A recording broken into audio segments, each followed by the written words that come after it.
नमस्कार, बहुत स्वागत है आपका उत्तराखंड के इस खास बुलेटिन में। आपके साथ में हूं दिव्या। शुरुआत करते हैं खबरों की, जहां उत्तराखंड का विधानसभा सत्र राज्यपाल के अभिभाषण के साथ सोमवार को शुरू हो गया।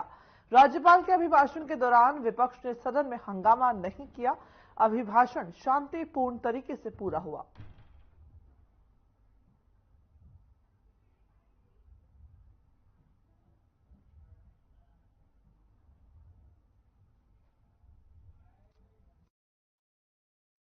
जय हिंद। मैं आप सभी महानुभावों का पंचम विधानसभा वर्ष 2024 के प्रथम सत्र में हार्दिक स्वागत करता हूं। विकसित भारत के संकल्प में विकसित उत्तराखंड परिकल्पना नहीं, विश्वास है, संकल्प है।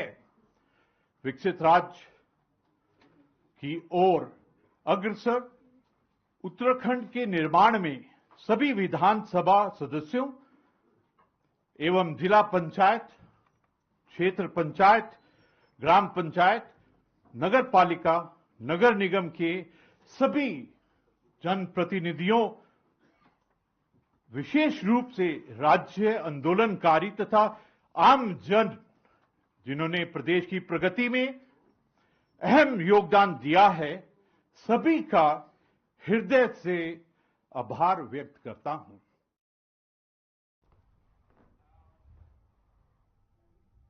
वहीं उत्तराखंड विधानसभा बजट सत्र को लेकर के विधानसभा अध्यक्ष रितु खंडूड़ी ने मीडिया से बात करते हुए बताया कि आज दिन भर सत्र की कार्यवाही के दौरान महामहिम राज्यपाल का अभिभाषण पढ़ा गया, जो कि सरकार के कामकाज पर आधारित था, जिसको विधानसभा अध्यक्ष ने विस्तृत रूप से जिसका पठन किया। बता दें, बजट सत्र की कार्यवाही मंगलवार सुबह 11 बजे तक के लिए स्थगित कर दी गई है, जबकि मंगलवार को सदन की कार्यवाही प्रश्नकाल से शुरू की जाएगी।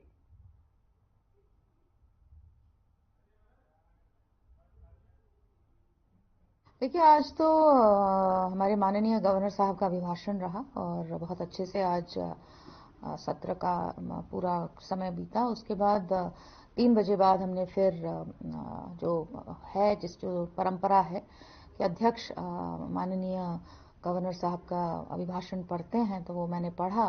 उसके बाद हमारी जो कार्य मंत्रणा की सिफारिशें होते हैं वो सदन में लाई जाती हैं और वो पास की जाती हैं, तो ध्वनि मत से पास हुई हैं।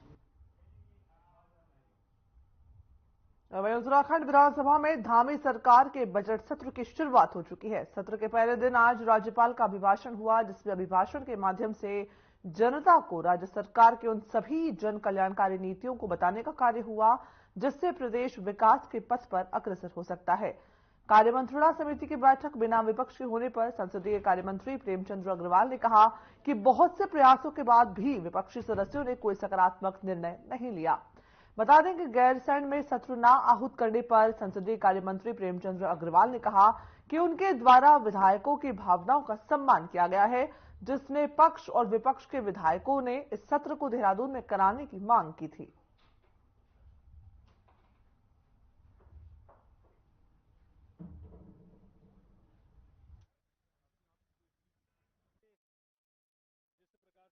देखिए, गैरसैंण का जहां तक बात है, मैं अनेकों बार आपसे बता चुका हूं, मैं दोहराना चाह रहा हूं कि माननीय विधायक गणों के द्वारा जिस प्रकार से लिखित में अध्यक्ष विधानसभा जी को एक प्रतिवेदन दिया गया कि आप ये वाला सत्र देहरादून में करें, उनकी भावनाओं का सम्मान करते हुए सरकार ने निर्णय लिया कि हम लोग ये सत्र देहरादून में करेंगे। और उस पत्र में कांग्रेस के विधायक भी, निर्दलीय विधायक भी, अन्य विधायकों के भी सिग्नेचर थे। तो स्वाभाविक रूप से सरकार माननीय सदस्यों का, जो विधानसभा के माननीय सदस्य हैं, उनका स्वाभाविक रूप से उनका सम्मान करती है। उस आधार पर निर्णय लिया गया है।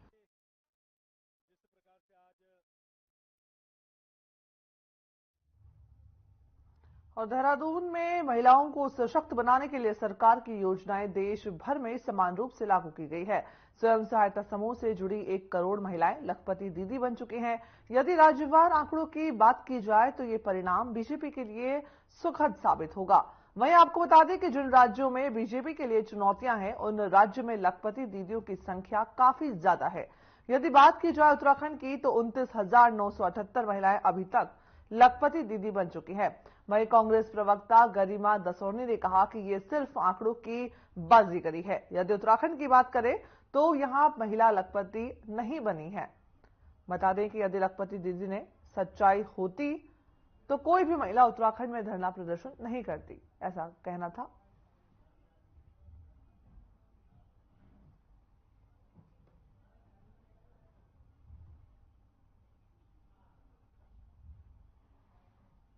ये सिर्फ और सिर्फ आंकड़ों की बाजीगरी है। यदि बना दिया गया होता तो आप अभी भी जाकर देखिए, तमाम महिला समूह सड़कों पर उतरे हुए हैं।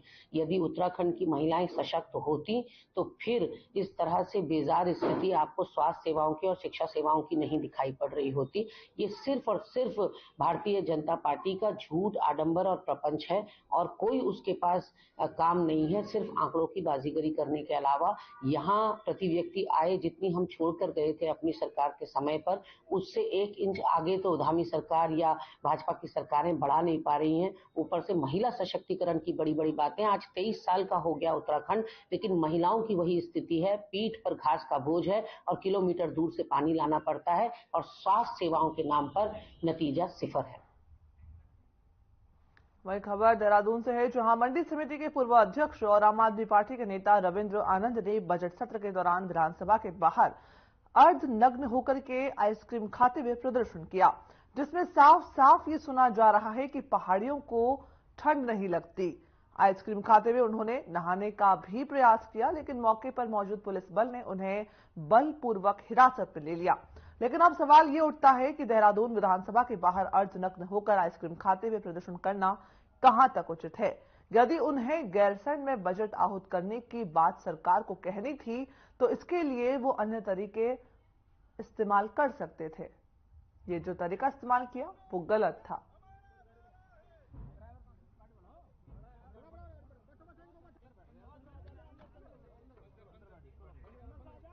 ये खबर बता रहे हैं आपको देहरादून से, जहां पर विधानसभा सत्र में नेता के जो है कारनामे देखने को मिले। आम आदमी पार्टी के नेता का ये स्टंट, ये तस्वीर आप देख सकते हैं, जहां पर वे विधानसभा के बाहर अर्धनग्न होकर के प्रदर्शन कर रहे थे, जिसे पुलिस ने जो है बलपूर्वक उन्हें अपनी गाड़ी में बैठाया और वहां से ले गए। ठंड नहीं लगती है, पहाड़ियों को ठंड लगती है, पहाड़ियों को ठंड लगती है। पहाड़ी तो हिमालयी प्रदेशों में रहने वाला आदमी है, पहाड़ी को ठंड नहीं लगती है।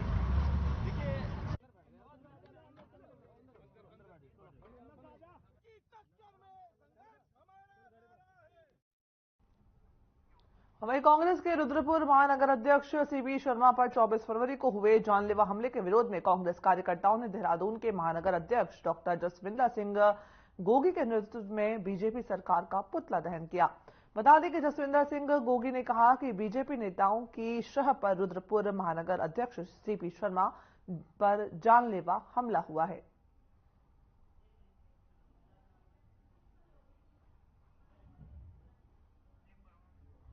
ये खबर आपको बता रहे हैं रुद्रपुर से, जहां पर सीपी शर्मा पर जानलेवा हमला हुआ, जिसके विरोध में जो है प्रदर्शन किया गया। बीजेपी सरकार का पुतला दहन भी जो है इसमें किया गया। कांग्रेस कार्यकर्ताओं ने बीजेपी नेताओं का पुतला फूंका। ये खबर आप देख सकते हैं, ये तस्वीरें जहां पर सीपी शर्मा पर जानलेवा हमला हुआ था, उसका कांग्रेस ने विरोध जताया है और साथ ही ये विरोध प्रदर्शन की तस्वीरें पुतला दहन करते हुए की ये तस्वीर आप देख सकते हैं टीवी स्क्रीन पर,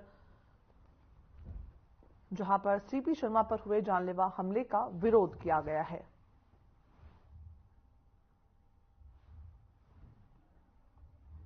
कांग्रेस कार्यकर्ताओं ने पुतला फूंका है। बीजेपी सरकार का बीजेपी पर निशाना साधते हुए पुतला फूंका गया है। सीपी शर्मा जी पे जानलेवा हमला हुआ है 24 तारीख और आज तक जिन लोगों ने हमला किया है उनकी गिरफ्तारी नहीं हुई है और उन्हें कहीं ना कहीं बचाया जा रहा है। इसलिए हमारे में आक्रोश है और इस घटना की हम लोग जितनी भी निंदा की जाए उतनी कम है। हमारे साथियों में आक्रोश है, इसलिए भाजपा सरकार का पुतला दहन कर रहे हैं और कानून व्यवस्था जिस निचले स्तर पर आ चुकी है बहुत ही सोचनीय विषय है और हमारी मांग है जिन लोगों ने उन पर हमला किया है उनके खिलाफ सख्त से सख्त कार्रवाई की जाए और इस तरह की वारदातें भविष्य ना रिपीट हो और कुछ एग्जाम्पल सेटअप होना चाहिए।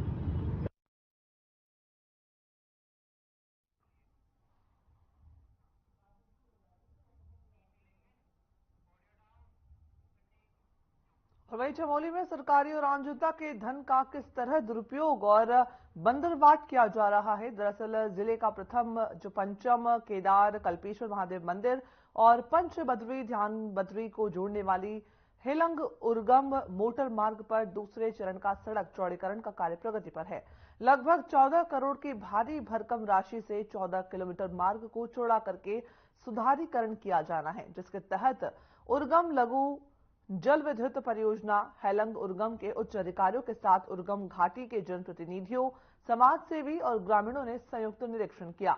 वहीं हेलंग उर्गम मोटर मार्ग पर कई जगह पर चढ़ाई खत्म करने और भूस्खलन वाले क्षेत्र में दीवार निर्माण किए जाने समेत कई मुद्दों पर वार्ता की गई।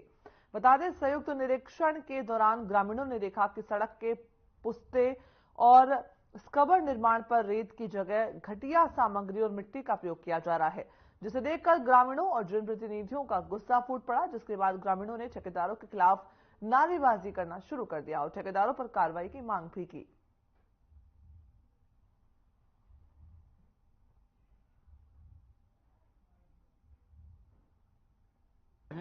और आज हमने उर्गम घाटी के समस्त जनप्रतिनिधियों का और विभाग के अधिकारियों का एक जॉइंट इंस्पेक्शन किया और उसमें हमने पाया कि हेलंग उर्गम मोटर मार्ग पे जो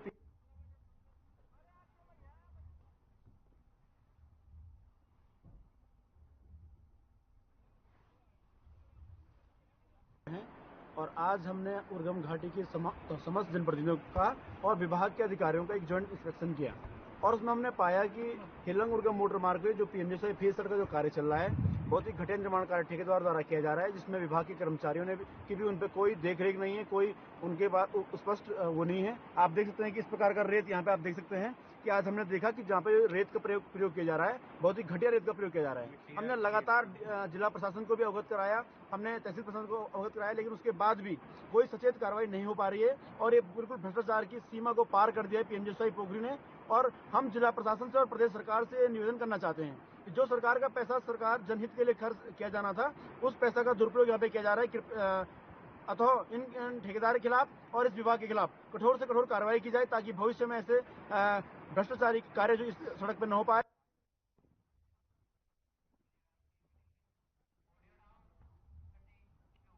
और चमोली में खूबसूरत पहाड़ों पर बर्फबारी और प्राकृतिक नजारों को नजदीक से निहारने के लिए जनपद के तमाम पर्यटन स्थलों पर देश और दुनिया भर से भारी संख्या में सैलानी जुटे रहे हैं। बता दें कि जिले के विश्व प्रसिद्ध तुंगनाथ चौपटा सहित अनेकों पर्यटक स्थलों पर हर दिन पर्यटक उमड़ रहे हैं, जिससे यहाँ के पर्यटन व्यवसाय से जुड़े हुए स्थानीय लोगों को आजीविका में भी शानदार इजाफा हो रहा है। सैलानियों की भारी तादाद होने से यहाँ के होटल व्यवसायी, होम स्टे संचालकों और ट्रैक्टरों में जो है काफी उत्साह देखने को मिल रहा है। ट्रैकर जो ट्रैकिंग वहां पर की जाती है, उनमें भी जो है काफी उत्साह वहां पर देखने को मिल रहा है। बता दें कि होम स्टे संचालक और ट्रैकिंग के हीरा सिंह गढ़वाली ने बताया कि इस बार बारिश और बर्फबारी काफी देर से शुरू हुई है, लेकिन जिस तरह से पर्यटक स्थलों को देखने और आनंद लेने के लिए लोग आ रहे हैं, उससे उनके होम स्टे और ट्रैकिंग का व्यवसाय बहुत अच्छा चल रहा है।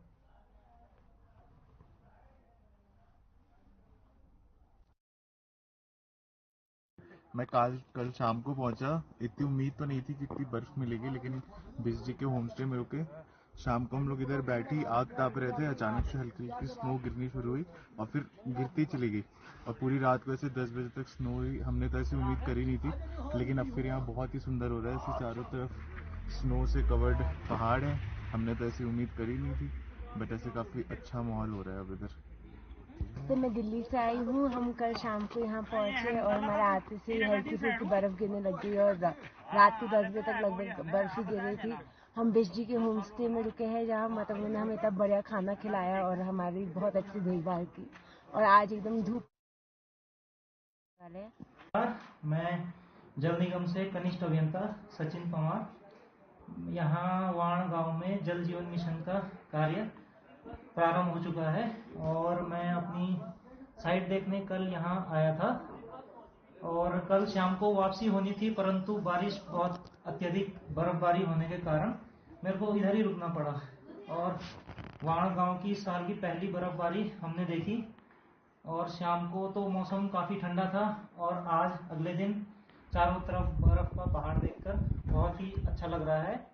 और वाण गांव बड़ा ही एक अलग सा, शांत सा, और यहाँ बेदनी बुग्याल जैसे ट्रैक हैं।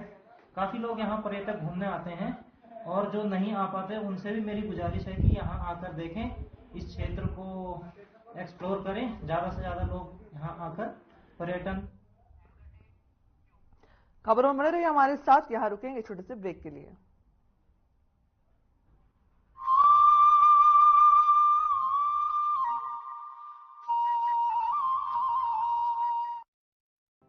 यूनिफॉर्म सिविल कोड यानी समान नागरिक संहिता विधेयक को राज्य विधानसभा में पारित कर पुष्कर सिंह धामी सरकार ने देवभूमि उत्तराखंड में इतिहास रच दिया। समान नागरिक संहिता उत्तराखंड 2024 विधेयक को पारित करने की मैं अनुज्ञा चाहता हूँ। विधेयक के पारित होते ही उत्तराखंड बन गया है स्वतंत्र भारत का पहला ऐसा राज्य जिसने संविधान निर्माताओं के समान नागरिक संहिता के लिए देखे गए स्वप्न को धरातल पर उतारने की दिशा में मजबूती से कदम बढ़ाए।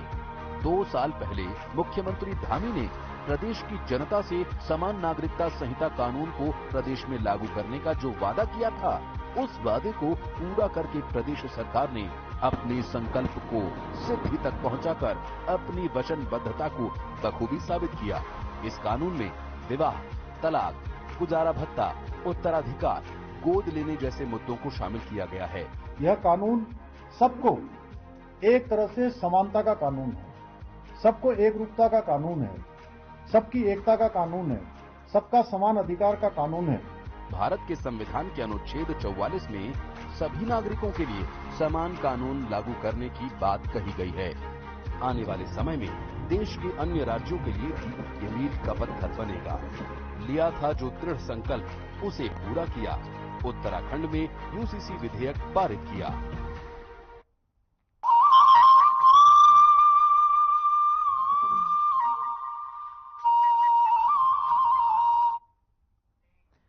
ब्रेक के बाद खबरों में आगे बढ़ते हैं, जहां उत्तराखंड मौसम विभाग ने एक बार फिर से पूरे प्रदेश भर के लिए पूर्वानुमान जारी कर दिया है। मौसम विभाग के मुताबिक आने वाले 1 से 2 दिनों तक प्रदेश के अधिकांश हिस्सों में बारिश देखने को मिल सकती है।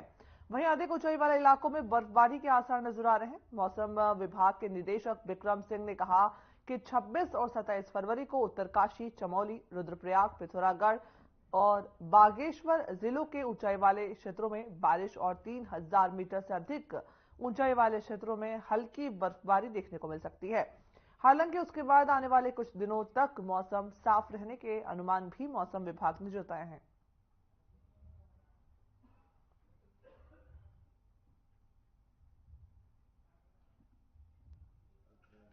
आज आपकी 26 तारीख फरवरी के है। विंटर सीजन के हम करीब करीब समाप्ति की तरफ हैं। 2 से 3 दिन और बचे हैं। तो आज और कल जो हल्की बारिश की या बर्फबारी की एक्टिविटी जो हमारे अंदर के डिस्ट्रिक्ट है उत्तराखंड के, उत्तरकाशी, चमोली, पिथौरागढ़, रुद्रप्रयाग, बागेश्वर है, तो वहाँ हल्की से बहुत हल्की जो एक्टिविटी आज आप देखने को मिलेगी कुछ जगहों तक में। और जब आप कल जाएंगे 27 तारीख को, तो अंदर के डिस्ट्रिक्ट में कुछ जगहों तक हल्की मध्यम तक की एक्टिविटी मिल जाएगी बारिश की और बर्फबारी की। लेकिन जो और हिल वाला जो एरिया हमारा है उत्तराखंड का, तो उसमें भी जो है छुटपुट लाइट एक्टिविटी जो है रेन स्नो की वहां पर भी दिखेगी। जहां तक है फिर स्नोफॉल की बात है या बर्फबारी की बात है, तो वो 3000 मीटर या उससे अधिक ऊंचाई के जो क्षेत्र है पहाड़ों में, वहीं पर उसकी मिलने की संभावना है। तो कोई विशेष एक्टिविटी नहीं है, लाइट एक्टिविटीज है, छुटपुट ये रहेगी। अंदर के डिस्ट्रिक्ट में थोड़ा, जैसे मैंने बोला कि 4 से 5 डिस्ट्रिक्ट हमारे अंदर के हैं उत्तराखंड के, तो उनमें कुछ जगहों तक में ये हल्की या हल्की से मध्यम तक की कल जो है वो एक्टिविटी देखने को मिल जाएगी। अगली खबर उधम सिंह नगर से है, जहां जल मिलन कार्यक्रम के तहत जो है रुद्रपुर के विधायक शिव अरोड़ा जनता की समस्याओं को उन्होंने सुना और उसका निपटारा किया। कई समस्याओं को जल्द ही निस्तारण करने की बात भी कही। जन मिशन के दौरान पूर्व जिला पंचायत सदस्य राजेश बजाज को भारतीय जनता पार्टी में शामिल किया।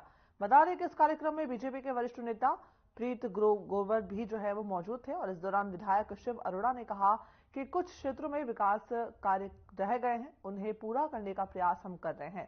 साथ ही प्रधानमंत्री नरेंद्र मोदी आम जनता के लिए नई नई योजना लेकर के आ रहे हैं और हमारी सरकार चहुमुखी विकास कर रही है। हमें उनके हाथ को और मजबूत करने की जरूरत है।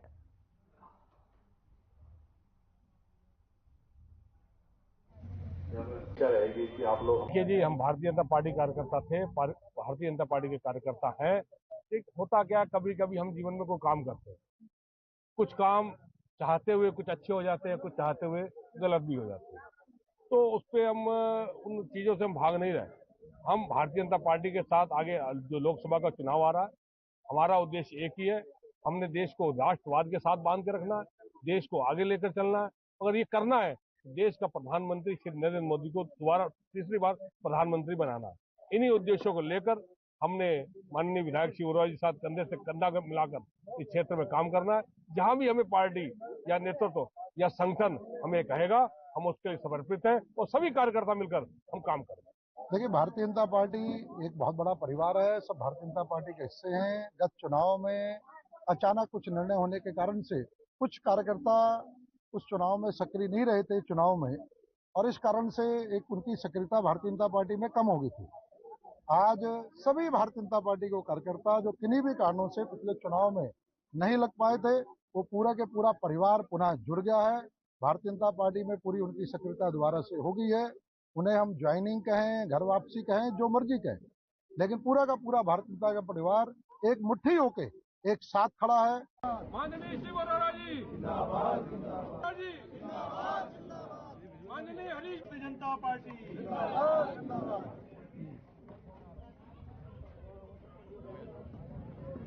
अभी एक दो जगह खबरों में बने रहिए हमारे साथ। फिलहाल लेते हैं छोटा सा ब्रेक।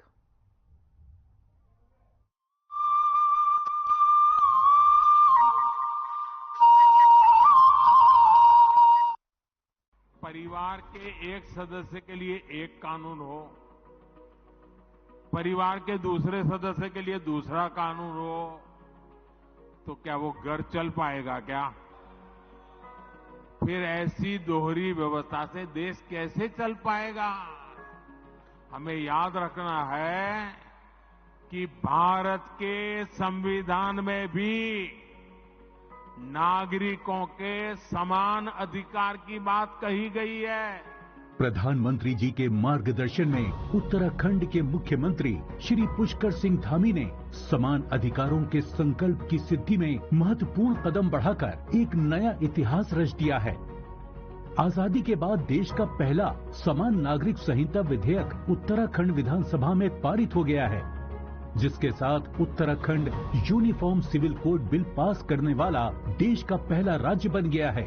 उत्तराखंड में एक ऐसे काम की शुरुआत हो रही है, एक ऐसा काम आगे बढ़ रहा है जिसकी प्रतीक्षा देश को लंबे समय से थी। इसमें जहां मैं अपने नेतृत्व का धन्यवाद करना चाहता हूं कि उन्होंने हमारा मार्गदर्शन किया, आदरणीय प्रधानमंत्री जी का, साथ ही साथ मैं उत्तराखंड की देवतुल्य जनता का भी मैं दिल से उनका आभार व्यक्त करना चाहता हूं, उनको प्रणाम करता हूं, नमन करता हूं। विधेयक में एक समान सामाजिक नियम लागू करके सभी भेदभाव और कुरीतियां समाप्त करने का प्रावधान है। विधेयक में सभी धर्म समुदायों में विवाह, तलाक, गुजारा भत्ता और विरासत के लिए एक ही कानून का प्रावधान है। समान नागरिक संहिता विधेयक लैंगिक समानता को बढ़ावा देने और सभी नागरिकों के लिए कानूनी प्रक्रिया को सरल और सुलभ बनाने में बेहद महत्वपूर्ण है। हर उत्तराखंड वासी को बराबरी का अधिकार दिलाने के लिए राज्य सरकार प्रतिबद्ध है। समान नागरिक, समान अधिकार।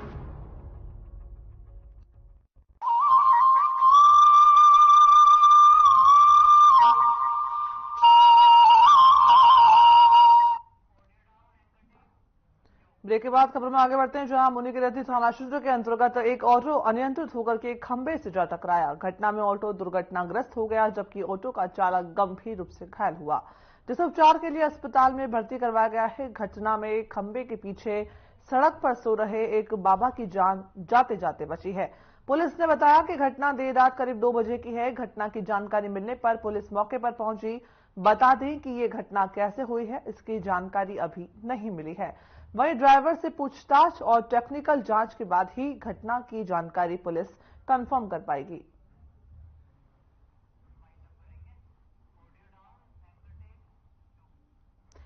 उत्तराखंड बुलेटिन देख रहे थे आप। इस बुलेटिन में फिलहाल इतना ही। मुझे दीजिए इजाजत। नमस्कार।